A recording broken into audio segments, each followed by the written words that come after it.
The day Earth's orphanage was destroyed, and humanity unleashed total war. The sky above old Geneva burned red. Not from war, but from sunrise, an ordinary dawn over a peaceful world.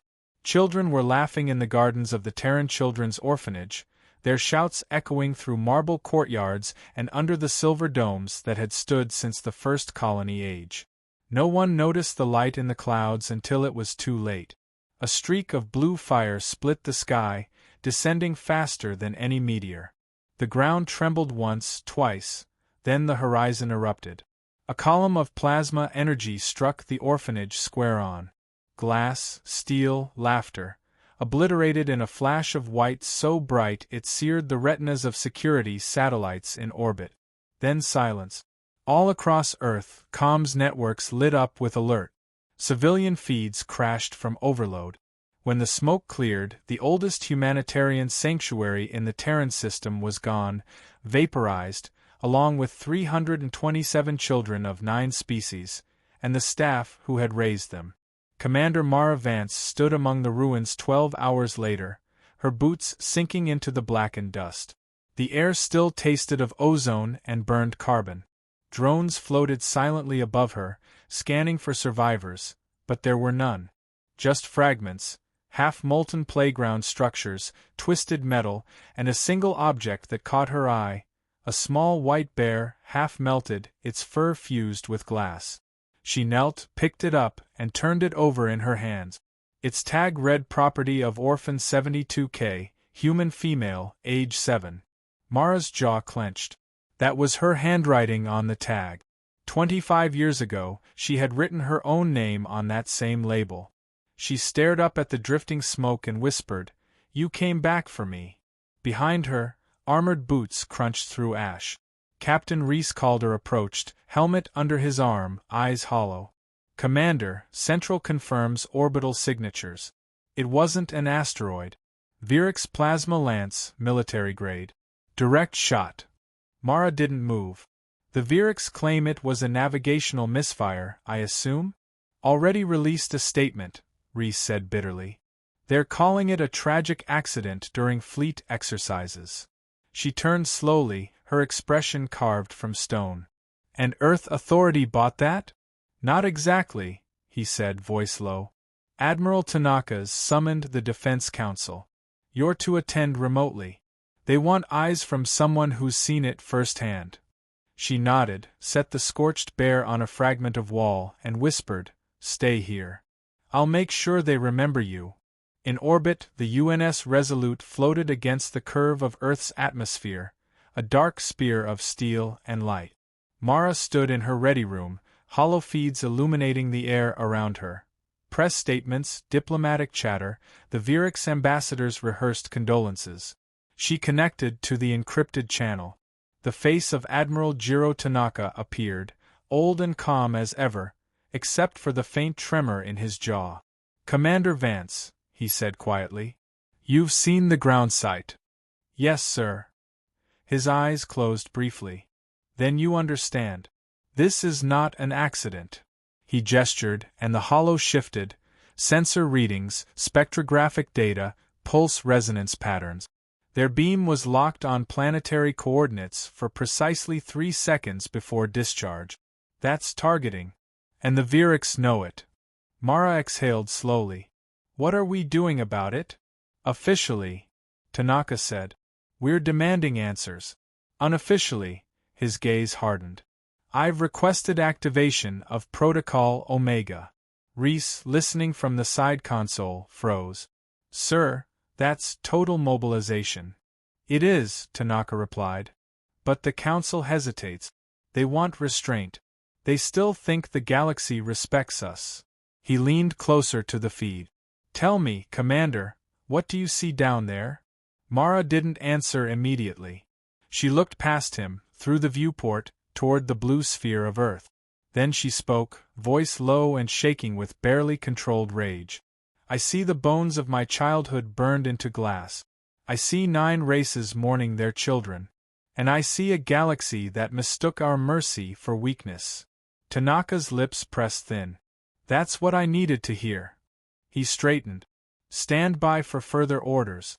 If Omega is approved, the Resolute will be lead ship. You'll have authorization to engage as you see fit. Yes, Admiral. Before the link closed, his voice softened. Mara, make them understand what it means to harm what we protect. The channel died. Hours passed. Earth's global feeds darkened. No broadcasts, no traffic, no signals leaving Sol.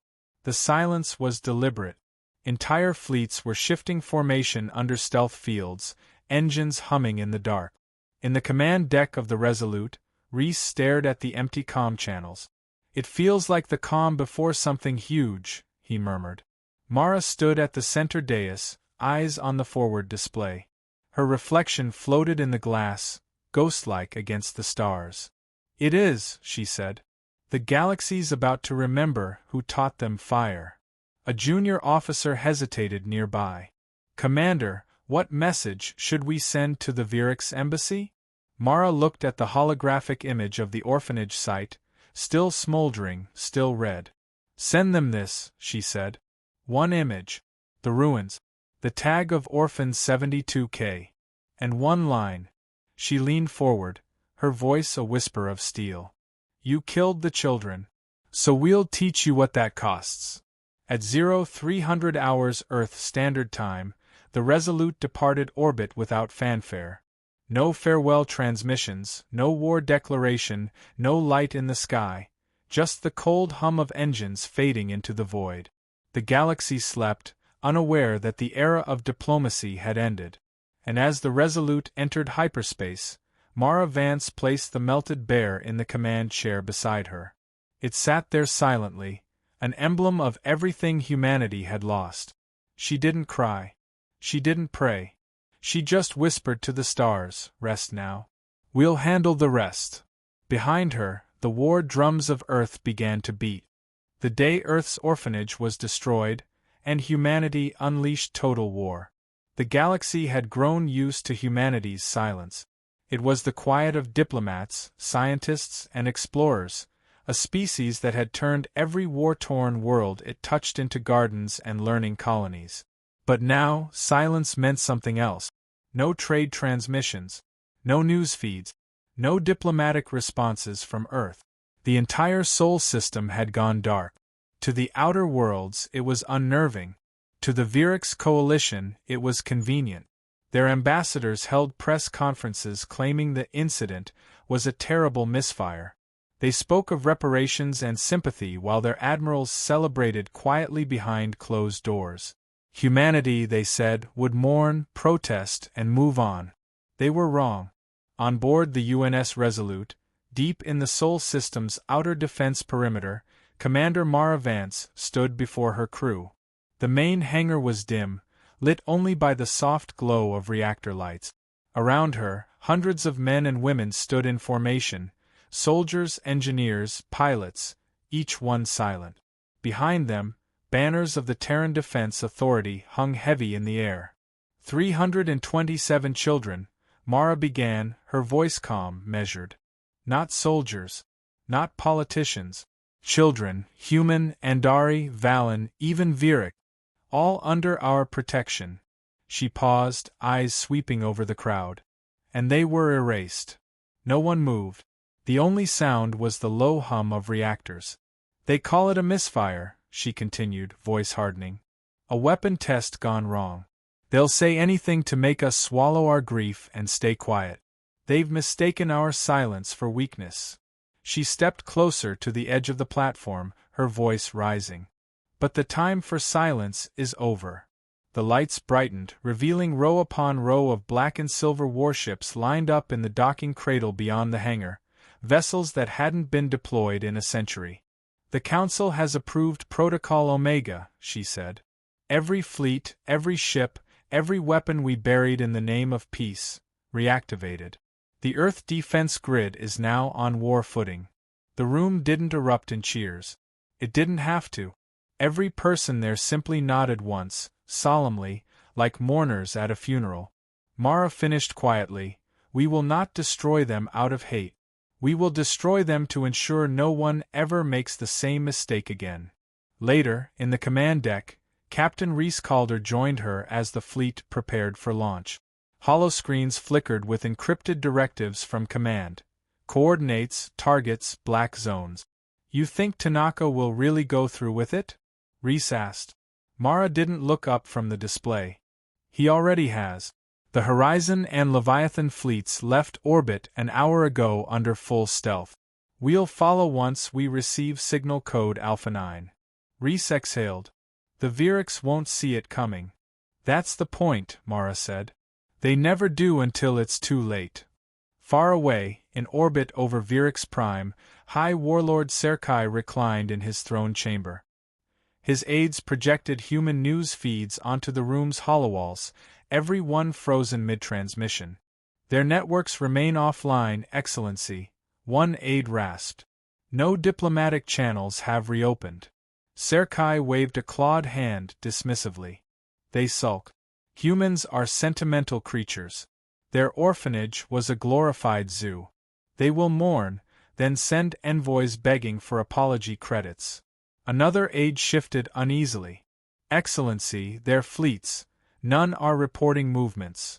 Serkai's scaled lips curved into a smile.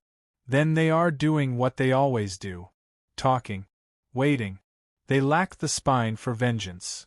The chamber trembled slightly as nearby warships drifted in formation, their hulls glittering gold beneath the Viriks sun. "Still," Serkai mused, "double planetary shields around the home system. Just in case their grief grows teeth." Back aboard the Resolute, Admiral Jiro Tanaka's transmission came through at 0400 hours. His face appeared in the war room's holosphere, cast in the cold light of tactical displays. "Commander Vance," he said, "the Council has ratified Omega. You have operational freedom. Begin Phase 1. Mara inclined her head. "Acknowledged, sir." "Targets?" Tanaka's gaze was heavy. "Viriks forward installations across the border sectors. Rigel Outpost, Nerith Shipyard, and the supply moons of Epsilon 3. You will strike simultaneously with our Phantom fleet. No warnings. No survivors." Reese swallowed. "Sir, that's 8 systems." Tanaka's reply was simple. "They took children from 9 worlds. We'll answer in kind." The holo dimmed. Orders finalized. The Resolute's engines flared to life. Across Sol's shadowed expanse, hundreds of warships emerged from hidden orbital docks, sleek, angular constructs painted black as void. No transponders, no signals, only cold silence as they formed up in perfect synchrony. In the war deck, technicians armed weapons older than most of the crew. Magnetic lances hummed as capacitors charged. Plasma arrays locked into place. The air vibrated faintly like a drawn bowstring. Mara stood before the viewport, her reflection overlaying the stars. Reese joined her quietly. "You ever think about what happens after this?"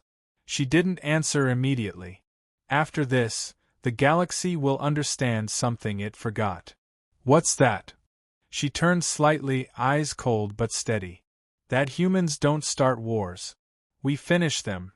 At 0600 hours, Earth broadcast a single transmission across every galactic frequency. A plain white signal, no encryption, no signature.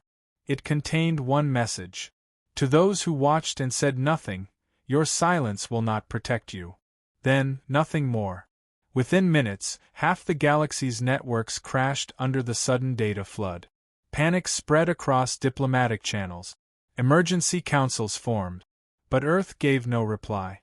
Only the long-range sensors of distant colonies caught faint signatures. Hundreds of ships slipping through hyperspace corridors, all bearing the same vector, Viriks space. Mara watched the readouts as they departed Sol's gravity well. The Resolute's engines pulsed brighter, their hum deepening to a resonant growl. Reese looked at her. "We're really doing this?" She nodded once. "We're not at war yet, Captain. Not officially." "Then what would you call it?" Her eyes reflected the glow of the NAV lights. "Preparation." She tapped the comms console. "Open fleet channel." "All ships linked," Reese confirmed. Mara's voice carried across 100 decks, through metal corridors and sealed cockpits. This is Commander Vance. You've all seen the images. You know why we're here. We don't fight for conquest. We fight for every name burned into those ruins. We fight so the galaxy never dares to touch what's ours again. When the order comes, remember, Mercy died with those children. From this moment, we are the storm. Beyond the viewport, the stars stretched into lines of white as the Resolute leapt into hyperspace. The hum rose into a thunder that only silence could follow. The galaxy still believed humanity was mourning. They hadn't realized yet. Humanity was marching. The day Earth's orphanage was destroyed, and humanity unleashed total war. The Virix outpost on Rigel's Edge had never known fear. 4 decades it had stood as the gateway to Coalition space, a fortress world wrapped in titanium moons, its orbital batteries powerful enough to erase fleet. Every commander stationed there believed themselves untouchable. Until tonight. It began with silence. Communications to neighboring systems went dark. The outer defense buoys stopped responding. The long-range radar, built to detect anything with a drive core, returned only static. Then, out of the void, shadows appeared.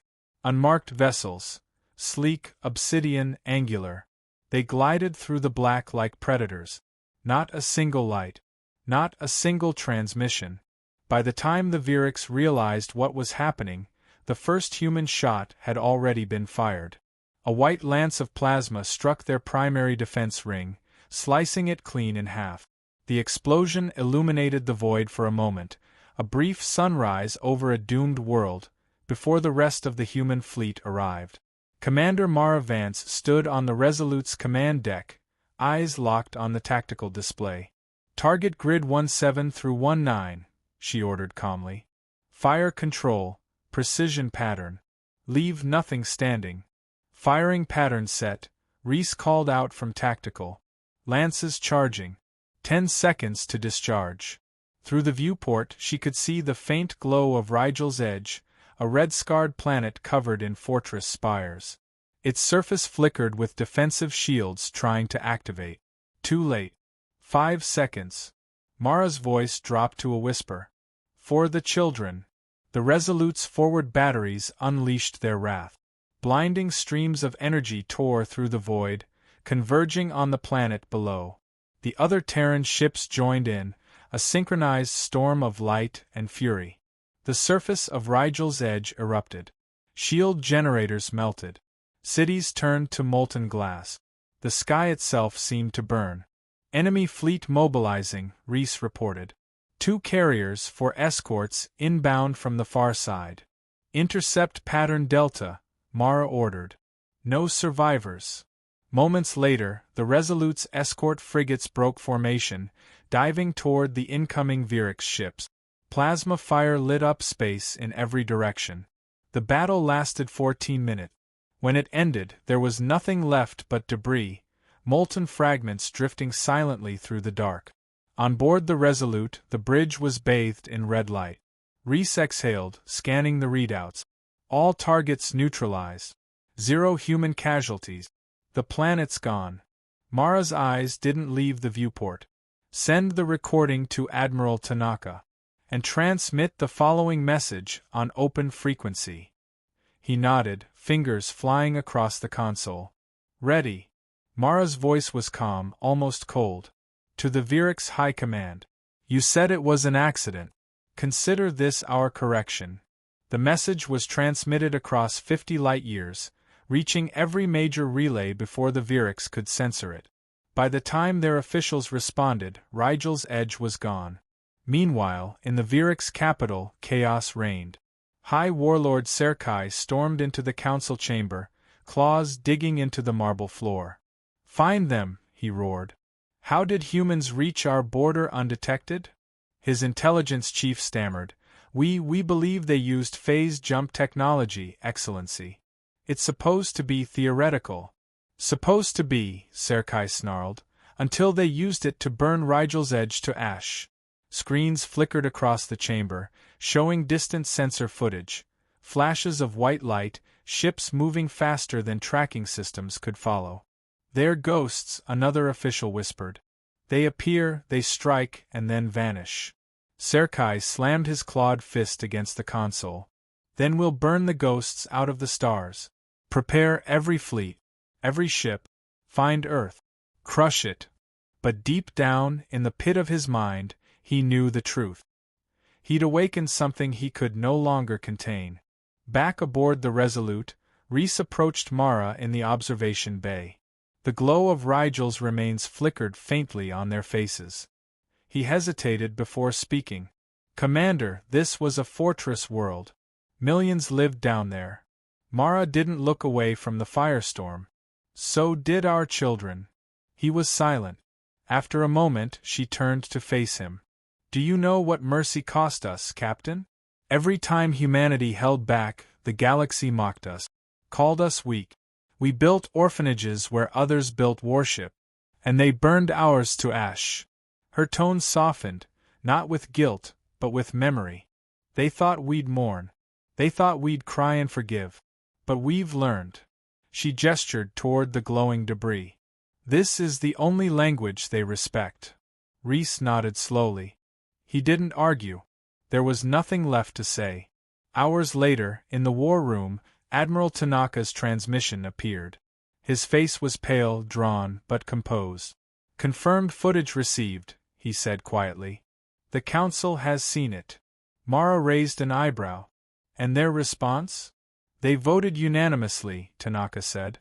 "Phase 2 is authorized. You will advance to the Nerith shipyard and erase their production capacity. No communications, no prisoners." "Understood," Mara replied. Before closing the link, Tanaka hesitated. "Commander, do you regret it?" Mara looked him dead in the eye. "I regret that it was necessary."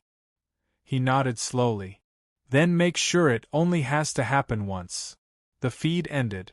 When the Resolute entered hyperspace again, the crew moved in near total silence. Every man and woman aboard carried the same quiet fire behind their eyes, a collective understanding that this was not conquest. It was justice forged in grief. Mara stood alone on the bridge, hand resting on the melted bear beside her command chair. Through the viewport, the hyperspace corridor stretched endlessly ahead, a river of light leading to the next battlefield. She whispered softly, "1 world down. 8 to go." Rhys's voice came from behind her. "You think they'll fight harder next time?" "They'll fight in panic," she said. "That's worse." Then she turned to him, eyes fierce but clear. "We're not here to make them surrender, Rhys. We're here to make them remember." Somewhere in the dark, far beyond human sensors, the Virix war fleets began to gather. Hundreds of ships forming armadas, shields raised, weapons primed. They thought they were preparing for war. They didn't realize the war had already begun, and that they were already losing. Because while the galaxy debated and the Virix blustered, humanity was moving with precision. Every fleet, every strike, every shadowed ship carried the same emblem. A single, blackened silhouette of a child holding a teddy bear beneath the Earth insignia. The symbol of the Orphanage. The symbol of vengeance. And beneath it, the words that now echoed across 1,000 intercepted frequencies. "For the lost, we bring the storm." The day Earth's orphanage was destroyed, and humanity unleashed total war. The galaxy had gone quiet. Too quiet. 3 Virix systems were gone. Rigel's Edge, Nerith Shipyard, and Epsilon 3, erased so completely that even their star charts began updating to void. Communications across Coalition space collapsed under the weight of fear and disbelief. For the first time in 1,000 years, the Virix Dominion called an emergency conclave. But no one wanted to speak first. The footage of Earth's retaliation had spread through underground channels, through smuggler relays and civilian feed. It showed a fleet that moved like ghosts, struck with surgical precision, and left nothing alive. There were no boasts, no broadcasts, no parades, just annihilation and silence. In the Virix capital, High Warlord Serkai stood before a wall of star maps glowing crimson where worlds had once been. His advisors huddled at a distance, unwilling to meet his gaze. They are only one species, Serkai hissed. One. How can they strike across 10 sectors at once? A trembling aide spoke. Excellency, our analysts believe they're using phase shift drives. They can appear anywhere without warning. They're ships. I don't care how. Serkai slammed his clawed hand against the console. I want to know why they haven't stopped. The aide's voice broke. Because, Excellency, we destroyed their orphanage. The chamber fell silent. Even the hum of the ventilation system seemed to pause. Serkai turned slowly, eyes burning gold. It was an accident. But the words sounded hollow now, even to him. Across the void, aboard the UNS Resolute, Commander Mara Vance watched intercepted Virix transmissions scroll across her holo display. Pleas for surrender. Conflicting reports. False bravado. She could almost taste their panic. Admiral Tanaka's incoming, said Captain Reese-Calder, voice low. The Admiral's image materialized, a man worn thin by sleepless nights and endless reports. Mara, he said quietly. It's working. The Virix are fracturing.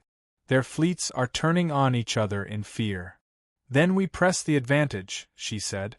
Tanaka shook his head slightly. Command is debating next steps. Some council members are calling for restraint. Mara's eyes narrowed. Restraint? After 3 systems? After children? I know, Tanaka said. But the galaxy is watching. We've already crippled a major power. If we keep going, they'll call us monsters. She leaned forward, her voice sharp as glass. Let them. They called us weak before. They can call us monsters now. It doesn't matter what they call us, only that they remember. Tanaka stared at her for a long moment. Then, with a sigh that carried the weight of history, he said, Very well. Phase 3 is authorized. The target is Serkai himself. Mara's jaw tightened. Coordinates. His flagship fortress, the Tyrant's Crown. Deep orbit around Virix Prime. You'll have one shot. After that, they'll throw everything they have at you. She smiled, a slow, dangerous smile. That's all we'll need. Hours later, the Resolute glided through the black understealth protocols. Around it, 20 human warships followed in absolute silence. Every weapon was primed, every shield humming low. Inside the bridge, the crew worked with the precision of a heartbeat. No shouting. No panic. Just purpose. Reese glanced over the tactical feed. Serkai's fleet is massive. Thousands of ships, overlapping shields, planetary defenses active. Mara nodded. Good. He's afraid. She brought up a hollow map of the fortress, an immense ring structure orbiting the golden world below. We don't need to breach it. We just need to make sure he sees us coming. Reese frowned. Ma'am, I thought stealth was the... Not this time, she interrupted. They need to see what's coming for them. They need to know. In the Virix command chamber, alarms screamed. Unidentified fleet dead ahead. Transponder signals unknown. Wait, human. Serkai froze. Impossible. They wouldn't dare enter core space. The view screen flickered to life, and there it was. A wall of Terran warships emerging from hyperspace in perfect formation. Dozens of vessels, each black as obsidian, lights dimmed, moving with terrifying precision. At their center, the UNS Resolute. Serkai's aide whispered, They're broadcasting. Put it through. The screen shifted, and Commander Mara Vance appeared, her face illuminated by the cold light of her command deck. High Warlord Serkai, she said softly. This is your reckoning. Serkai's frills flared in rage. Human! You dare invade our sovereign. You killed children. Her voice sliced through the chamber like a blade. You burned peace to ashes. You laughed while we mourned. You thought we'd forgive. You thought we'd hesitate. Now you will learn the price of what you've done. And with that, she cut the transmission. The Resolute opened fire. Every human ship unleashed its payload in perfect synchrony, white beams tearing through space, shattering shields, igniting fleet. The Virix armada erupted in chaos. Fighters scrambled, Carriers burned, defense satellites exploded like fireworks. Serkai shouted orders, his voice drowned in static. All ships, return fire. Kill them. Kill them all. But human ships didn't dogfight. They didn't scatter. They moved like an organism, calm, coordinated, inevitable. Within minutes, the outer defense grid was gone. The tyrant's crown itself shuddered under the relentless bombardment. Its golden hull split, fire venting into the void. On the Resolute, Reese watched in awe. "We're breaking them, Commander." Mara's eyes stayed fixed on the burning fortress. "Not yet. Ma'am." She keyed a private comm channel. "Patch me through to Serkai's flagship." The connection opened.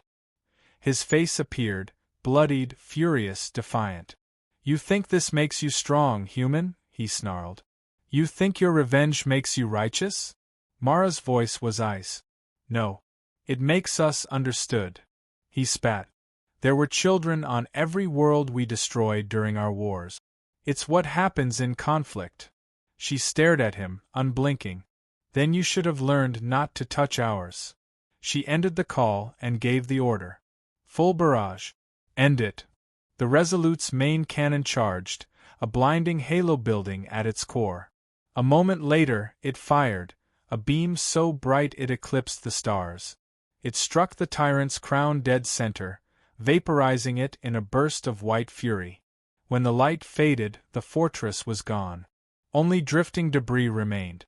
For a long moment, no one on the Resolute spoke. The bridge was silent except for the faint hum of cooling conduits. Then Reese said quietly, "It's over." Mara looked at the melted bear resting on her console. "No," she said. "It's just finally balanced." She turned toward the stars, her reflection cold and steady. "Now the galaxy will decide what comes next." Across 1,000 worlds, alien leaders watched the footage in horror. The message was clear. Humanity's restraint had ended. Governments ordered evacuations. Fleets withdrew from border systems. Treaties were rewritten overnight. The phrase whispered across the networks. "The Orphanage War." And beneath it, the translation in every tongue. "Do not make humanity grieve again." The day Earth's orphanage was destroyed, and humanity unleashed total war. The galaxy burned in silence. Virix Prime was gone. The Dominion's central fleet, its pride, its terror, reduced to drifting husks orbiting a dead star. Every world that had once whispered humanity's name with contempt now spoke it with trembling reverence. And aboard the UNS Resolute, Commander Mara Vance stood in the observation deck, watching the light of a dying sun fade behind the debris field. The reflection of fire glimmered in her eyes. She hadn't slept in 4 days. She wasn't sure she ever would again. The door hissed open. Captain Reese Calder entered quietly, holding a datapad. "You should rest, Commander." She didn't look up. "Reports. Fleet status, stable. Minor damage to the Vigilant and Orion. No casualties worth mentioning. Tanaka's fleet secured the remaining sectors. The Virix are officially leaderless." Mara nodded absently. "And the civilians?" "Scattered. Their transmissions are chaos. Every governor, warlord, and pirate in that space is declaring themselves the new ruler. The Dominion is collapsing." "Good," she said softly. "Let them learn what it's like to live without fear, and then remember who took theirs away." Reese hesitated. Commands called for a ceasefire. "The Council wants to open negotiations." That made her turn. "Negotiations? With who?" "There's nothing left to negotiate with. They think humanity's message has been clear enough." Mara laughed once, quiet, bitter. "We've been clear for centuries, Reese. They just never listened." Later that day, Admiral Tanaka appeared on the comm. His face was drawn, his uniform unbuttoned at the collar. "Commander Vance," he began carefully, "you've done the impossible. The Virix are finished. Earth's colonies are safe. The Council wants to offer you command of the home fleet." Mara didn't answer immediately. Her gaze drifted to the stars, the endless dark. "Admiral," she said finally, What do they plan to do with all this silence? Tanaka frowned. What do you mean? This galaxy was built on noise, threats, wars, bluster. Now everyone's afraid to speak. You can hear it, can't you? That quiet hum under everything. Tanaka's voice softened. Mara, humanity needed this. We showed them that Earth is not to be touched. Ever again. Maybe, she said. But we also showed them that mercy isn't in our nature anymore. He sighed. Perhaps mercy comes later. A week passed. The Resolute docked at New Geneva Station, Earth's diplomatic hub. News feeds still replayed the same footage. Serkai's fortress exploding, the orphanage's ashes, the United Earth banner rising over the Virix ruins. Crowds gathered in silence as Mara walked through the docking bay. No cheering. No applause. Just quiet awe. Children clutched plush bears. Replicas of the one found at the destroyed orphanage. Tiny symbols of a grief that had turned into vengeance. At the council summit, representatives from a dozen species appeared by hololink. None spoke at first. Finally, a thin, scaled delegate of the Charn Confederacy broke the silence. Commander Vance, you have proven what humanity is capable of. The galaxy will not challenge Earth again. But tell us, what happens now? Mara looked at them all. Now? You rebuild. You protect your young. You teach your fleets to remember the sound of our voice before they ever raise a weapon again.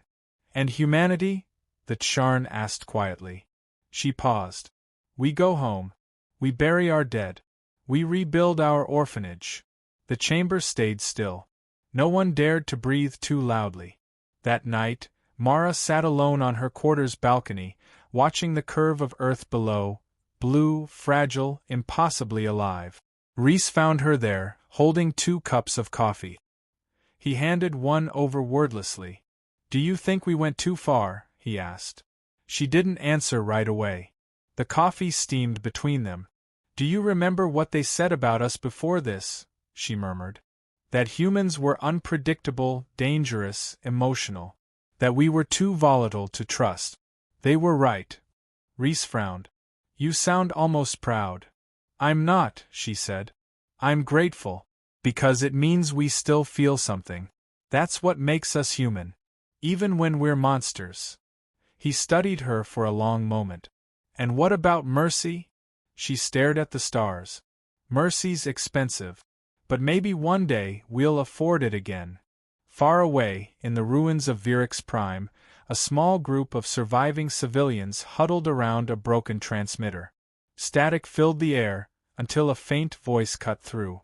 This is Earth Authority Relief Division. If you are unarmed and in need of aid, respond. You will not be harmed. The survivors looked at one another in disbelief. Then a trembling claw reached for the transmitter. We surrender. Please. Help us. A pause. Then the human voice again, calm, unyielding. Help is on the way. And for the first time in years, a Virix child looked up at the sky, not with fear, but with hope. Months later, the Resolute was decommissioned. Its hull scarred, its name etched into history. At the dedication ceremony, a new orphanage was unveiled in its honor, rebuilt on the same ground as the one that had been destroyed. Mara stood before it, surrounded by children laughing, painting stars on the walls. She wore no medals, no ribbons, only a simple black coat. A little girl tugged at her sleeve and held out a drawing, humans and aliens standing together under a bright sun. Do you like it? The girl asked. Mara smiled faintly. It's perfect. Mom says you saved us, the girl whispered. Mara looked up at the sky, where the faint trails of ships glimmered against the clouds. No, she said quietly. You saved us. Later, alone in her office, she placed the melted teddy bear inside a glass case. Beneath it, she added a small plaque that read, They thought we would break. They were wrong. Humanity remembers. She stood back, hands clasped behind her, and for the first time since the war began, she allowed herself to breathe. Outside, the laughter of children filled the air.